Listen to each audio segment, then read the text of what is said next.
Technology ரொம்ப வந்துச்சு. வெத்து கிச்சு வைடா கொளுத்து மாட்டுதா. இன்னொருத்தர் வர வேஷம் கட்டினா என்ன வேஷம் கட்டிக்கன்னு தெரியல. பின்னாடி ஆஞ்சநேயர் இருக்கிற பாருங்க. ஆஞ்சநேயர் வேஷம் கட்டிக்கின்னு பின்னாடி ஒருத்தர் நிக்கிறாரு.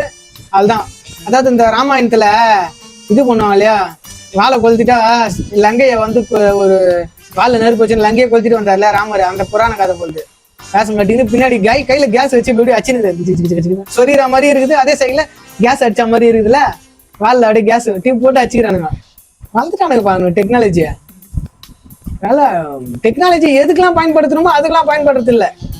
ஃபுல்லா எல்லாம் அந்த நாடகத்துக்கும் தேவையில்லாத வேலைக்கு கடவுள் நம்பிக்கைக்கு தான் உனக்கு டெக்னாலஜியை பயன்படுத்தினானுங்க. ஃபுல்லா வச்சு கிச்சிட போதுடா, ஏன்டா இப்படிலாம் பண்ணிருக்கிறீங்க.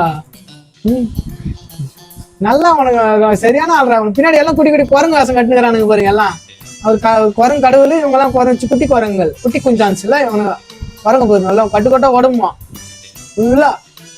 அவருக்கு நெருப்பு பிடிச்சது கழட்டுறதுக்குலாம் ரொம்ப கஷ்டமாயிட்டு இருக்கும். எம்மாடியோ ஓடுறா எம்மா அப்படின்ட்டு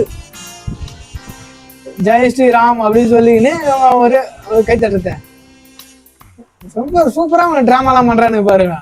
நல்ல விஷயம் டிராமாலாம் சொல்லி கொடுக்க மாட்டானுங்க.